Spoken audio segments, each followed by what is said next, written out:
Welcome to the Rich and Rob Show, everybody. I'm Rob. And I'm Rich. What have we got today, Rob? We've got Riley Gaines talking with Joe Rogan.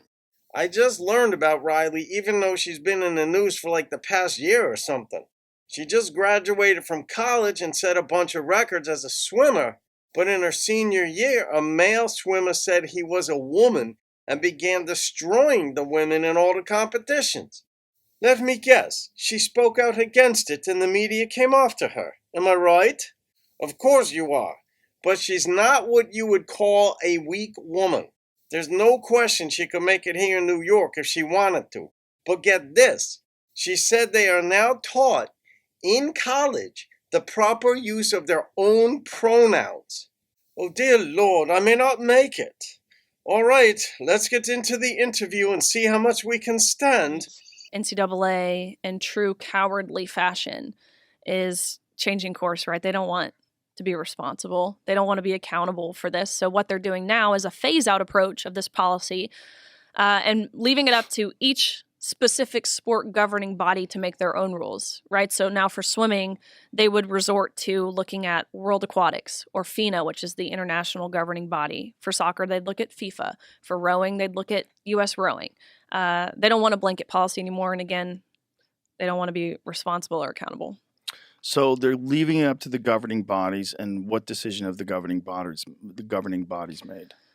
Some have taken appropriate steps. I don't know of many sports that have been perfect, but swimming, for example, their policy now is if you've gone through male puberty, you can't compete with women, which they were really the first ones to take that bold first step in prioritizing fairness over inclusion. But the policy insinuates if you have transitioned by the age of 12, then you can compete with the women, which is not satisfactory.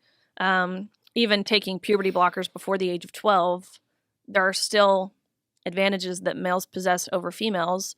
And even if they didn't, it's the women's category. Yeah. It's not for men. Yeah. So, and then you have other sports that have gone the total opposite way, like soccer, for example, that leave it up to, self-identification. Basically, you just compete where you feel best. Oh, how convenient. Isn't it? Which at this national championships, right? This national championships where we had Leah Thomas, who is a man, self-identifying as a woman. We were told we fully had to treat this person as a woman, right? This same national championships, we had another athlete who was transitioning. But this athlete is a female who was then self-identifying as a man from Yale. Izzy now goes by the name of Isaac. And we were told we fully had to treat this person as a man. Optics purposes here, to give you perspective of what this looked like from our eyes. Oh, Jesus. Okay, finals of the 100 freestyle. I'm not going to make it. Top 8 women in the entire nation. Air quotes women. Air quotes women. Yeah, for those that don't have video, air quotes women. Top 8 women in the entire country. And you've got a 6'4" man in a women's swimsuit with a bulge next to a woman wearing only a Speedo with nothing covering her top. Your reaction was my reaction, because I'm sitting there watching this. I'm thinking to myself, it's me. I'm the crazy one. It must be. This is the freaking Twilight Zone. How does the audience react to this? Like when Leah Thomas gets on the block, when they're about to start a race. How does the audience react to this? As you can imagine, right? Like there was a lot of silence.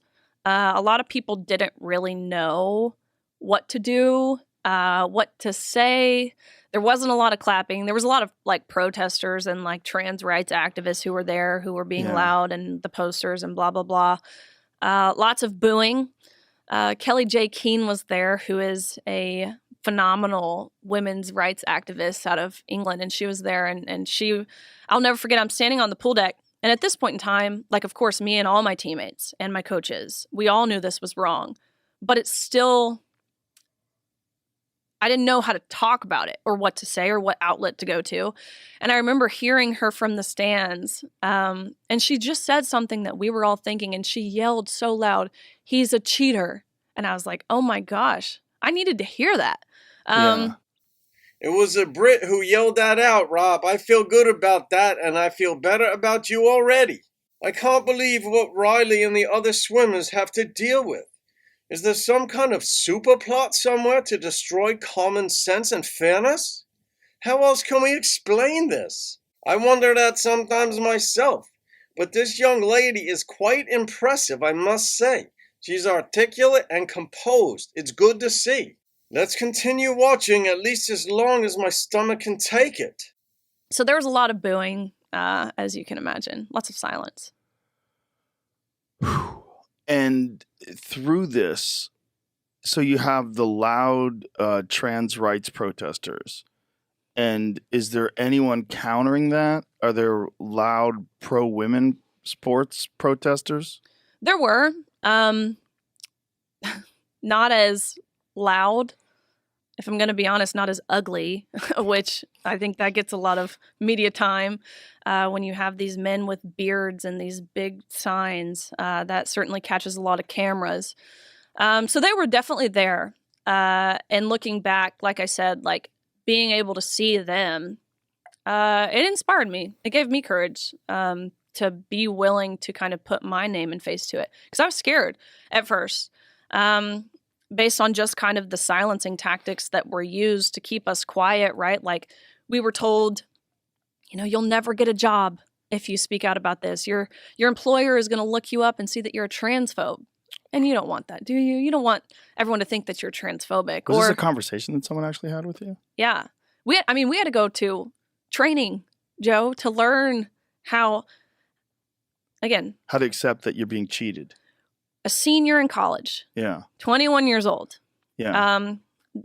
They brought in an outside professional, again, air quotes, because what in the world, how can you be an outside professional who sat us down and taught us how to use she, her pronouns? Again, a senior in college. I'm like, am I really? Taught you how? You, an actual she, her. An actual she, her. How do you use she, her pronouns? We had to go through these interview questions. They threw a question at us. If we didn't answer their fake interview question to their standard, we had to go through it again. Oh my God. Yeah. Indoctrination. Thomas's teammates, right? 16 of these girls, plus their parents at the beginning of the season, signed on to a letter expressing their discomfort in the locker room. I kid you not. The university responded back with, and I have a screenshot of their response.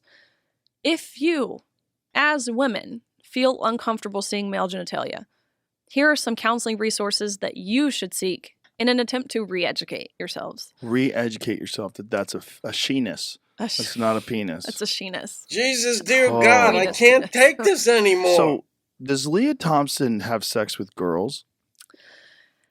What? Leah Thomas, rather. Yeah. At the time, again, this is what I know based off of what his teammates have told me and what really has been public knowledge based off what they post and different things. At the time of that national championships, he was still dating women and active with women. Sexually. So obviously has testosterone. Yes. But now, again, based off of social media, he is engaged to another man who claims to be a woman. So two men, but they call themselves lesbians. So who knows? Wait. Two men identify as lesbians, which means they like women. So we've got men who like women. Why the extra categories? And why the charade? The butchering of language is beyond astounding. Well, we're going to end the interview here because I'm going to blow my brains out just to relieve the pressure. I can't even begin to think how ridiculous things have gotten, and it's the left pushing these self-defeating agendas nonstop. When do they have to be considerate of others? It's not fair to women or to men, but the fight against common sense continues. If you're a man and your spirit animal is a girl, then say that. But your biology is what it is. 99.99999% of mankind has had no trouble differentiating between a male and female. And now 0.00001% of an agenda-driven people somehow take complete priority over the narrative? These pronouns are ridiculous too, I gotta say. But that's for another episode. Alright everybody, that does it for today. Have a great day, if that's even still possible. And we'll see you on the next episode of The Rich and Rob Show. Cheers!